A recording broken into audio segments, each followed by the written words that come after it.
এবং অভ্যুত্থানের পরে যেটা হলো যে অভ্যুত্থানের পরে আমরা দেখলাম যে এই ক্রেডিটবাজিটা সবার আগে শুরু করলো কিন্তু ছাত্র শক্তির যে কোরাম তারা, এবং তারা তাদের সংগঠনকে স্থগিত করে দিয়ে, যেরকম বৈষম্যের ক্ষেত্রে ওই সময় এই অভ্যুত্থানে ছাত্র শক্তি নেতাদের অসাধারণ কৃতিত্ব রয়েছে, সেটা আমরা সকলেই স্বীকার করি, আমরা সেটাকে সবসময় বলে এসেছি। এবং অভ্যুত্থানের পরে আমরা বলেছিলাম যে এই ঐক্যটাকেও রক্ষা করা দরকার, তাছাড়া এই অভ্যুত্থান দুর্বল হবে, ব্যর্থতার দিকে পর্যবসিত হবে। নাহিদ নিশ্চয়ই এই আলোচনাটা আবার আমাদেরকে করার সুযোগ করে দিয়েছে, সেজন্য নাহিদকে ধন্যবাদ।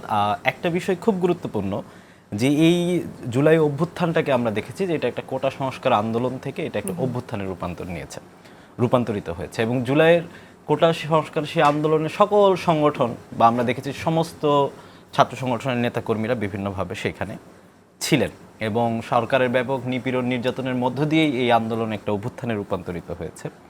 এবং আন্দোলনের সেই সময়টাতে আমরা যেহেতু নাহিদের সাথেই বিশেষত ছাত্র সংগঠনগুলো যোগাযোগ রাখছিলাম, ফলে আমার সাথে ব্যক্তিগতভাবে সাদিক কায়েমের কখনো কথা হয় না, বা আমি তাকে চিনতামও না অভ্যুত্থানের আগে, বা শিবিরের ওই অর্থে কোনো খুব বেশি সভাপতি সেক্রেটারি ছাড়া দায়িত্বশীল কারোর সাথে আমাদের ওই অর্থে কোনো যোগাযোগ সে সময়ে হয় নাই।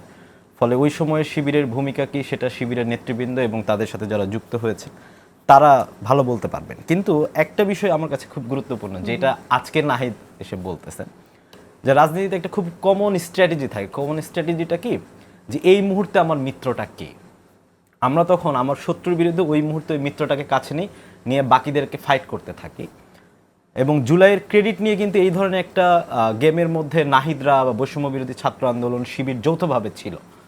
সেটা কীরকম আপনারা দেখবেন যে এই আলোচনা আমরা এর আগেও বারবার করেছি, যে জুলাই অভ্যুত্থানে সংগঠন আকারে ছাত্র দলের অসাধারণ ভূমিকা ছিল। আমরা দেখেছি তাদের দ্বিতীয় সারির নেতৃবৃন্দ মাঠে থেকে লড়াই করেছেন, এবং যখন এটা অভ্যুত্থানে রূপান্তরিত হচ্ছে তখন ছাত্র দলের সভাপতি সাধারণ সম্পাদককেও আমরা দেখেছি তারা মাঠে লড়াইটা করেছেন। আমাদের ছাত্র ফেডারেশনগতভাবে আমাদের কেন্দ্রীয় সমন্বয়ক আকারে তখন উমামা ফাতেমা তখন ফাইট করেছেন। আমাদের সারা দেশের নেতাকর্মীরা, আমাদের নারায়ণগঞ্জে প্রধানতম নেতৃত্ব আকারে আমাদের মুনা, টাঙ্গাইলে আমাদের প্রধানতম নেতৃত্ব আকারে বিথি, বরিশালে, যশোরে আমাদের প্রধানতম নেতৃত্বরা সে সময় ছিলেন।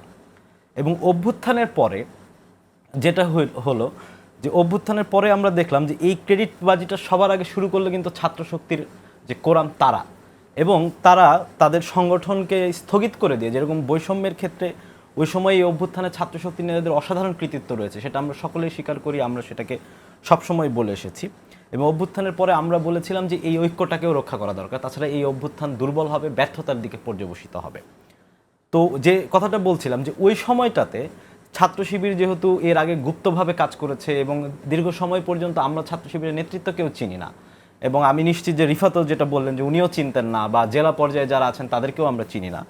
বৈষম্য বিরোধী ছাত্র আন্দোলন তখন অভ্যুত্থানে সকল মত পথ ছাত্র সংগঠনের নেতাকর্মীরা যে প্ল্যাটফর্মে এসে যুক্ত হলেন, হঠাৎ করে অভ্যুত্থানের পরে বৈষম্য বিরোধী ছাত্র আন্দোলনের নেতৃত্ব, বিশেষত এটার উপর যে নিয়ন্ত্রণ নিয়েছিলেন যারা, যে ছাত্র শক্তির কোরাম, তারা নিয়ম করলেন যে অভ্যুত্থানের সাথে যুক্ত হলেও অভ্যুত্থানের অন্য সংগঠনের কোনো নেতৃত্ব আর এখানে থাকতে পারবেন না। এটার নিয়ম আকারে তারা যেটা আনলেন, যে তাদেরকে তাহলে তাদের শহীদ ছাত্র সংগঠন ছেড়ে এখানে আসতে হবে।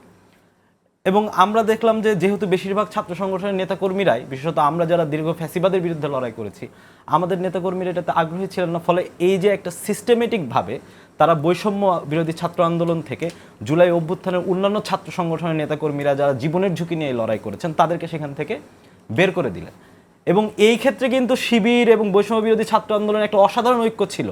এবং আপনি দেখবেন যে এই পুরো সময়টাতে আমরা 28 ডিসেম্বর 28টা ছাত্র সংগঠন একটা বৈঠক করেছিলাম, কারণ বৈষম্য বিরোধী ছাত্র আন্দোলনের প্রথম বৈঠকে 12ই আগস্টের প্রথম বৈঠকে আমরা প্রস্তাবনা করেছিলাম যে বৈষম্য বিরোধী ছাত্র আন্দোলন যেহেতু সকলের প্ল্যাটফর্ম, আমরা সকলে মিলে থাকি, এবং এই অভ্যুত্থানে যে আজকে আমাদেরকে জাতীয় সনদ নিয়ে কথা বলতে হচ্ছে, এটা কারণ হচ্ছে অভ্যুত্থানের আগে এইটার রাজনৈতিক লক্ষ্য কি সেটা আমরা নির্ধারণ করি নাই, ফলে অভ্যুত্থানের পরে সেটি আমরা নির্ধারণ করছি। আমরা তখন বলেছিলাম যে আমরা সকলে মিলে এটার একটা ঐক্যমত্যের জায়গা তৈরি করতে পারি। তো ওই সময়টাতে আমরা দেখেছি যে এইটা ওই সময়ে শিবির এবং বৈষম্য বিরোধী ছাত্র আন্দোলন, কিংবা আরও করে বললে ছাত্র শক্তির যে কোরাম ছিল, তাদের মধ্যে একদম অসাধারণ ঐক্য ছিল বাকি সকলকে বের করে দেওয়ার ক্ষেত্রে। এবং প্রায় 1 বছর পরে যখন বাকি সকলকে বের করে দেওয়া মোটামুটি নিশ্চিত হয়ে গেছে, বৈষম্য বিরোধী ছাত্র আন্দোলনের আর কোনো জায়গাতেই অন্যান্য ছাত্র সংগঠনে আর কোনো নেতাকর্মী নাই, সেই সময়টাতে এসে যেহেতু এই যে তাদের দুইজনের ঐক্যের যে ভিত্তি সেটি নষ্ট হয়ে গেছে, কারণ বাকি যাদেরকে তারা শত্রু আকারে নির্ধারণ করেছিলেন তাদেরকে তারা মূল ফোকাসের বাইরে বের করে দিয়েছেন। ফলে এইটা এখন তাদের নিজেদের মধ্যকার যুদ্ধে পরিণত হয়েছে। সাদিক কায়ুম অভ্যুত্থানে তার কি ইয়ে ছিল আমি এটা ব্যক্তিগতভাবে যেহেতু জানি না, আমি সেটি নিয়ে মন্তব্য করব না।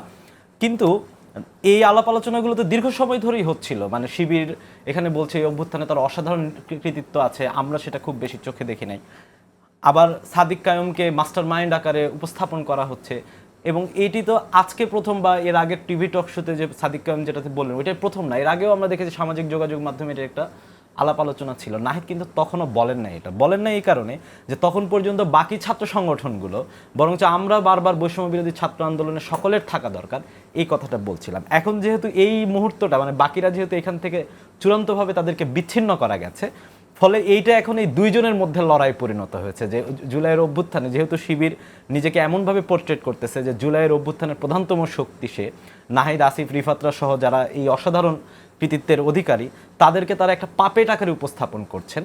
ফলে এই ক্রেডিটের মারামারিটা এখন তাদের দুইজনের পক্ষে, বাকি পক্ষগুলো কিন্তু এটাতে আর যুক্ত না। এখন ছাত্র দলের ক্রেডিট আছে কিনা, ছাত্র ফেডারেশনের ক্রেডিট আছে কিনা সেটি নিয়ে আর আলাপ আলোচনা হচ্ছে না।